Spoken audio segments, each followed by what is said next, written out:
ওগো, তুমি আমার মেয়েটাকে কখনো কষ্ট দিও না। তুমি ওকে ভালোভাবে রেখো, ভালো মানুষ হিসেবে গড়ে তোলো। আমার মেয়েটাকে আমি কোলে করে বড় করতে পারলাম না, বিধাতা আমাকে সেই সুযোগ দিল না। তুমি আমার স্বপ্নগুলো পূরণ করো। রেহানা, তুমি এমন কথা বলো না। আমরা দুজনে যে খুব একা হয়ে যাব। তোমাকে ছাড়া যে জীবনটা অনেক কঠিন হয়ে যাবে।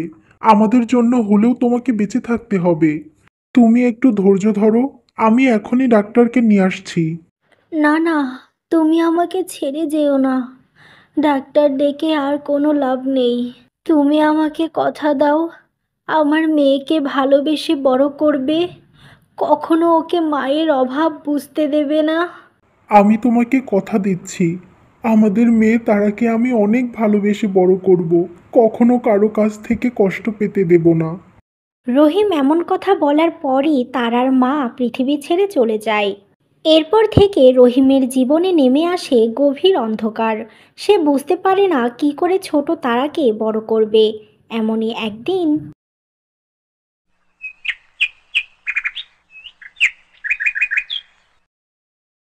কী রে রহিম, কি করছিস? মেয়েটা কেমন আছে? ওর ভালো করে যত্ন নিচ্ছিস তো? আমার সবটুকু দিয়ে তারাকে ভালো রাখার চেষ্টা করছি, কিন্তু ওর মায়ের জায়গা তো কখনো পূরণ করতে পারবো না। তারার মা বেঁচে থাকলে ওর জীবনটা আরও সুন্দর হতো। জানি না একা কি করে আমার মেয়েটাকে মানুষ করব। মাঝে মাঝে অনেক কান্না করে, কিছুতেই থামাতে পারি না। তোর কষ্টটা আমি বুঝতে পারছি রে রহিম। একটা ছোট বাচ্চাকে সামলানো তো এত সহজ না। এখন তুই কাজে না গেলেও দুদিন পর তো তোকে কাজে যেতেই হবে। তখন মেয়েটার কি হবে ভেবে দেখেছিস? তাই তোর ইচ্ছা না থাকলেও তুই নতুন করে আরেকটা বিয়ে কর। তাহলে তারা মায়ের আদরে বড় হবে, আর তুইও স্বাভাবিক জীবনে ফিরতে পারবি। এটা তুমি কি বলছো কাকিমা? আমি কি করে বিয়ে করব? সবে কিছুদিন হলো আমার রেহানা মারা গেছে। এখন আমি কিছুতেই বিয়ে করতে পারবো না। অন্য কোনো যদি উপায় থাকে তাহলে আমাকে বলো। আমি হাজার কষ্ট করতে রাজি, কিন্তু আমার মেয়েকে সৎমায়ের কাছ থেকে অত্যাচারিত হতে দেব না। আমি জানি বেশিরভাগ মানুষই সৎ মেয়েকে অত্যাচার করে, কিন্তু এখনও ভালো মেয়ে আছে যে সত্যিই তোর তারাকে ভালো রাখবে। তুই যদি চাস তাহলে আমি একটা মেয়ের সাথে কথা বলবো। তার কিছুদিন আগেই স্বামী মারা গেছে, কোনো সন্তানও নেই।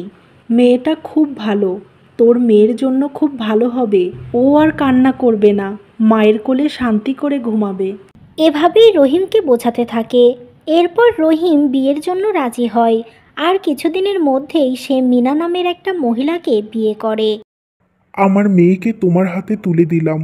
তুমি ওকে মায়ের ভালোবাসা দিয়ে বড় করো।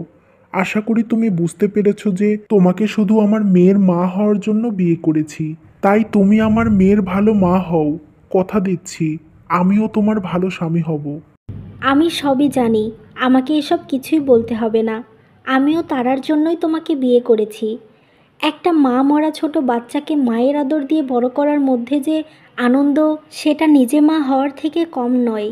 তাই তোমাকে কথা দিচ্ছি, আমি আমার ছোট তারাকে অনেক যত্ন করে বড় করব। তোমাকে আমি বিশ্বাস করব। দেখি তুমি তোমার কথা রাখতে পারো কিনা। অনেক সৎমাই তো এমন কথা বলে, কয়জনেই বা কথা রাখে। আমি আমার সমস্ত কথা রাখব। আর আমি তোমার কাছে একটা অনুরোধ করছি, দয়া করে আমাকে সৎমা বলে আঘাত দিও না। আমি তারার মা হয়ে থাকতে চাই, সৎমা নয়। তাই তুমি ওকে কখনো এসব বলো না। ঠিক আছে, আমি তোমার কথা রাখব।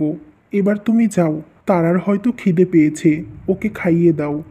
এরপর মিনা তারাকে নিয়ে ঘরে যায়। এমনভাবেই বাবা মায়ের ভালোবাসা পেয়ে তারা বড় হতে থাকে। কি হয়েছে তারা মা? তোর মন খারাপ কেন? কেউ কি কিছু তোকে বলেছে? আমাকে বল, আমি তাকে অনেক বকা দেব। মা, আমাকে আজ কেউ খেলতে নিচ্ছে না। আমার যেতে দেরি হয়ে গেছে বলে সবাই খেলা শুরু করে দিয়েছে। কত করে বললাম আর এমন দেরি করব না, তারপরেও তারা আমাকে খেলতে নিল না। ও, এই ব্যাপার। আমার মেয়েটা খেলতে পারেনি বলে মন খারাপ হয়েছে? তুই একদম চিন্তা করিস না মা। খুব তাড়াতাড়ি তোর সাথে খেলা করার জন্য তোর বোন বা ভাই আসবে। ওকে নিয়ে তুই যখন ইচ্ছা খেলতে পারবি। এবার কি আমার তারা মায়ের মনটা ভালো হবে নাকি মন খারাপ করেই থাকবে? না না মা, আমার আর মন খারাপ নেই। তুমি খুব তাড়াতাড়ি আমার ভাই বা বোনকে এনে দাও, আমি ওর সাথে খেলা করব। ঠিক আছে মা, এবার যা, তুই ঘরে গিয়ে পুতুল নিয়ে খেল।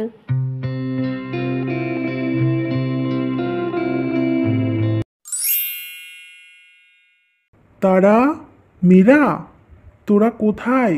এদিকে আয় তো। দেখ মা, আমি তোদের জন্য কি নিয়ে এসেছি।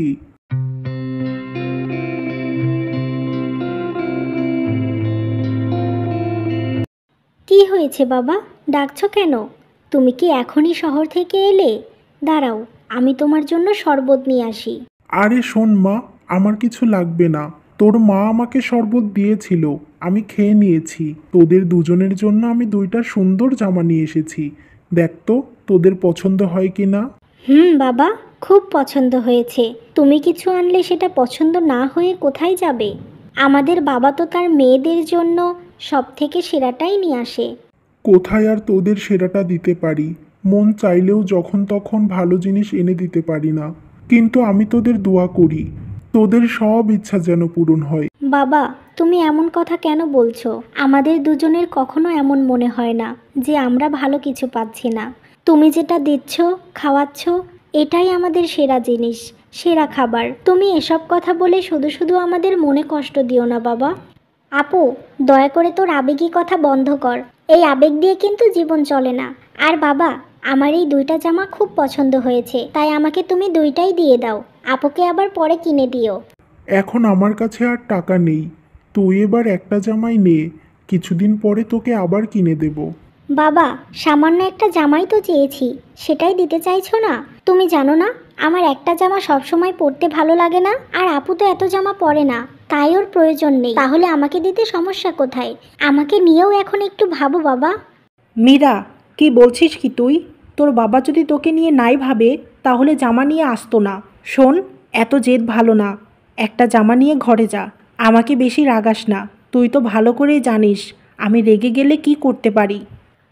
এই কথা শুনে মীরা তার জামা নিয়ে ঘরে যায়। মা, তুমি কেন ওকে এমন করে বলতে গেলে বলো তো?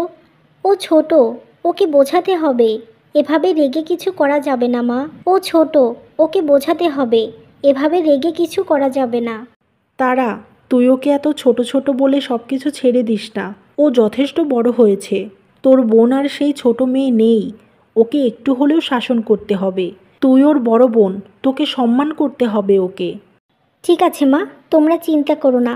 আমার বোনকে আজ থেকে আমি খুব শাসন করব, যেন আর দুষ্টুমি না করে, কোনো কিছুর জন্য বায়না না করে। এবার তোমরা খুশি তো? এখন যাই, ও ঘরে গিয়ে কি করছে দেখি।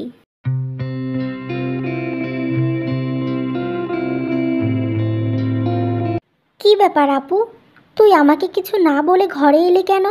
একবার তো বলে আসবি নাকি? এটা তো ভদ্রতা, সেটা জানিস না? আমি তো তোর বোন মীরা, না বলে ঘরে আসলে কি হবে? আর যদি তোর কাছে জিনিসটা ভুল মনে হয় তাহলে সরি, আর হবে না। এরপর থেকে তোকে বলেই ঢুকবো। সব সময় বলে ঢুকতে হবে না, কিন্তু কিছু কিছু সময় অবশ্যই বলে আসতে হবে। আচ্ছা, এবার বল, আমাকে কি কিছু বলতে এসেছিস? বলছি বোন, তোর তো আমার এই জামাটা খুব পছন্দ হয়েছে, তাই তুই এই জামাটা রাখ। আমার এখন কোনো জামার প্রয়োজন নেই। যখন প্রয়োজন হবে বাবাকে বললে আমাকে এনে দেবে। না আপু, আমি তোর ওই জামা নেব না। তোকে যখন বাবা ভালোবেসে দিয়েছে তখন তুই রাখ। আমাকে শুধু শুধু দয়া দেখাতে হবে না। আমি কারো দয়ার জিনিস নিতে চাই না। যেদিন বাবা আমাকে ভালোবেসে দুইটা জামা এনে দেবে সেদিনই নেব। মীরা, তুই এ কেমন কথা বলছিস? আমি তোকে কেন দয়া দেখাতে যাব? তুই আমার বোন, তোকে আমি ভালোবেসে দিচ্ছি। তোর ওই ভালোবাসা আমার লাগবে না আপু। আমিই আমাকে ভালোবাসবো। তুই শুধু মন ভরে বাবা মায়ের ভালোবাসা নে। মা বাবার এত ভালোবাসা থাকলে কি কিছু আর লাগে? বাবা মা কি শুধু আমাকে ভালোবাসে? তোকেও তো খুব ভালোবাসে, কিন্তু তুই তাদের ভালোবাসা বুঝতে পারিস না বোন। আমার ওই রকম ভালোবাসা দরকার নেই। তুই তাদের ভালোবাসা নিতে থাক। সব কথা যদি বলা হয়ে থাকে এবার তাহলে যা, আমার আর ভালো লাগছে না। এই কথা শুনে তারা মন খারাপ করে চলে যায়।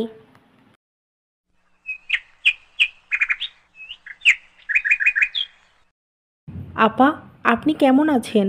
অনেক দিন আমাদের বাড়িতে আসেন না। একসময় কত আসতেন। আমার মেয়ে তারাকে কোলে করে মানুষ করেছেন। আমি ভালোই আছি মিনা। এখন তো বয়স হচ্ছে, শরীর তেমন কাজ করে না, ছেলেদের সাথেই থাকি, তাই আর আসা হয় না। তা তোমার মেয়ে তারা কোথায়? ওকে ডাকো, দেখি মেয়েটা কেমন হয়েছে।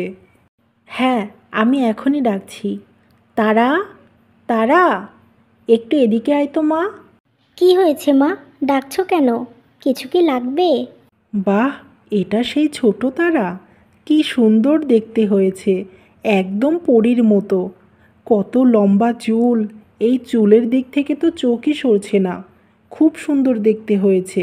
তা মা, তুমি কেমন আছো? আমাকে চিনতে পেরেছো কি? আপা, আপনাকে চিনবে কি করে? যখন ওর কাছে আসতেন তখন তো ও অনেক ছোট ছিল। তারা, এটা তোমার কাকিমা হয়। আগে আমাদের বাড়ির পাশেই বাড়ি ছিল, এখন ছেলেদের সাথে শহরে থাকে। আর আপা, আমার কিন্তু আরেকটা মেয়ে আছে, ওর নাম মীরা। এতক্ষণে আমার কথা মনে পড়ল। মা আমাকে কারো কাছে পরিচয়ই করাতে চায় না, সব সময় শুধু তারাকে ভালোবাসে। ওর এই রূপের জন্য সবাই ওকে ভালোবাসে। আমি এই চুলই রাখবো না, তখন দেখব ও কি করে সবার ভালোবাসা পায়। সময়ের সাথে সাথে মীরার হিংসা বাড়তে থাকে। সে একদিন চুপি চুপি তারার ঘরে গিয়ে তার লম্বা চুল কেটে দেয়।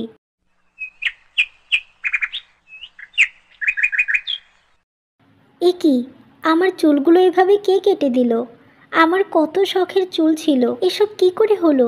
আমি তো কিছুই বুঝতে পারছি না। এ বাড়িতে মা বাবা আর বোন ছাড়া তো কেউই থাকে না। তার মানে কি বোন এই কাজটা করেছে? আমার বোন হিংসা করে আমার চুলগুলো কেটে দিল? কি করে পারলি রে তুই এটা? শোন তারা, তোকে কালকে ছেলের বাড়ির লোকেরা দেখতে আসবে। ছেলেটা তোকে খুব পছন্দ করেছে, তাই তার মা বাবাকে পাঠাবে। তাদের পছন্দ হয়ে গেলেই দিন তারিখ ঠিক করবে। ছেলেটা অনেক ভালো, আবার তারা খুব ধনী পরিবার। তুই খুব সুখে থাকবি মা। মা, তারা যত ভালো পরিবারই হোক, তোমাদের মতো করে তো আমাকে ভালোবাসবে না। আমি কি করে সবাইকে ছেড়ে চলে যাব? তুমি আমাকে বিয়ে দিও না, আমি তোমাদের সাথেই থাকতে চাই। তা বললে কি করে হয়? মেয়ে হয়ে জন্ম নিলে যে পরের ঘরে যেতেই হবে, আর বিয়ে করলে যে পর হয়ে যাচ্ছিস তা তো না। তুই যখন ইচ্ছা আমাদের বাড়িতে আসতে পারবি। এত কিছু ভাবিস না, তুই কালকের জন্য প্রস্তুত হ। তোর মুখটা শুকনো লাগলে যে তারা অনেক প্রশ্ন করবে। যা মা, তুই এখন ঘরে গিয়ে বিশ্রাম নে। না না, আমি কিছুতেই আপুকে জিততে দেব না। আপুর যদি এই ধনী পরিবারে বিয়ে হয়, তাহলে তো ও আমার থেকে আরও উপরে চলে যাবে। আমি থাকতে কিছুতেই এই বিয়ে হতে দেব না। পরের দিন সকালে মীরা তারার খাবারে একটা ওষুধ মিশিয়ে দেয়। কিছুক্ষণ পর তারার অনেক পেটে ব্যথা করে, আর সে অনেক দুর্বল হয়ে যায়। তাই তাকে জরুরিভাবে হাসপাতালে নিয়ে যাওয়া হয়। ডাক্তার, আমার মেয়ে কেমন আছে? আর ওর কি হয়েছে? আপনার মেয়ে হয়তো কোনোভাবে বিষাক্ত কোনো ওষুধ খেয়ে ফেলেছে, যার জন্য তার অনেক পেটে ব্যথা আর শরীরে ক্লান্ত ভাব এসেছে। সময় মতো না আসলে অনেক বড় ক্ষতি হয়ে যেত। এখন তাকে চিকিৎসা দেওয়ার পর ভালো আছে, বাড়িতে নিয়ে যেতে পারবেন, কিন্তু খুব সাবধানে রাখতে হবে। এই বলে ডাক্তার চলে যায়। এরপর বিকেলবেলা তারাকে তার বাবা বাড়িতে নিয়ে আসে। আচ্ছা মীরা, তোর কি মনে হয় আমি কি তোর পর? আমাকে হয়তো অন্য কেউ জন্ম দিয়েছে, কিন্তু আমরা দুজনে তো একই রক্তের বোন। তাহলে কেন আমার প্রতি তোর এত হিংসা? তুই মাকে জিজ্ঞেস কর, মা কি কখনো আমাকে সৎমেয়ে ভেবেছে? তাহলে তুই কেন এমন করছিস? আজ যদি আমি মরে যেতাম, তুই কি খুব খুশি হতি? বল বোন। না আপু, এমন কথা বলিস না। আমাকে তুই মাফ করে দে। আমি বুঝতে পারিনি যে এই ওষুধটা এতটা খারাপ। আসলে আমার এক বন্ধু এনে দিয়েছিল। বিশ্বাস কর, আমি তোকে খুব ভালোবাসি, কিন্তু সবাই তোকে বেশি ভালোবাসে বলে আমার অনেক হিংসা হয়। কথা দিচ্ছি তোকে, আর কখনো এমন করব না। তুই শুধু আমাকে ক্ষমা করে দে। ও তোকে পরে ক্ষমা করবে, আগে আমার কথা শোন। তুই যে কাজটা করেছিস তার ফল তোকে পেতেই হবে। আরে তোর মতো মেয়েকে জন্ম দিলাম কি করে আমি, যে কিনা নিজের বোনকে মেরে ফেলতে যায়? কতদিন আর অবুঝ থাকবি? তুই বুঝতে পারিস না কোনটা খারাপ আর কোনটা ভালো? আমি তারাকে জন্ম না দিলেও আমার এই কোল আলো করে তারাই প্রথম এসেছিল, তাই ওর ভালোবাসা কেউ নিতে পারবে না। আর তুই তারাকে হিংসা করছিস? তোকে আমরা দুজনে কোন দিক থেকে কম ভালোবাসা দিচ্ছি বল? মায়ের মুখে এমন কথা শুনে মীরা অনেক কান্না করতে থাকে আর বারবার সবার কাছে ক্ষমা চায়। বোন, তুই আমাদের সবার ছোট, তাই এমন ভুল করে ফেলেছিস। আর কখনো এমন ভুল করিস না, তাহলেই আমরা সবাই খুশি থাকব। আর মা, তুমি আমার বোনটাকে আর বকা দিও না। আচ্ছা, যাই হোক, এবার সবাই শোনো, একটা খুশির কথা বলি। ছেলের বাড়ি থেকে তারাকে না দেখলেও বিয়ের দিন তারিখ তারা ঠিক করে ফেলেছে। তারা বলল তাদের ছেলের পছন্দেই বিয়েটা দেবে। খুব তাড়াতাড়ি আমাদের তারার বিয়ে। এই কথা শুনে সবাই অনেক খুশি হয়ে যায়। এরপর বেশ কিছুদিনের মধ্যেই ধুমধাম করে তারা আর রাহুলের বিয়ে হয়, আর তারা শ্বশুরবাড়িতে সুখে শান্তিতে সংসার করতে থাকে।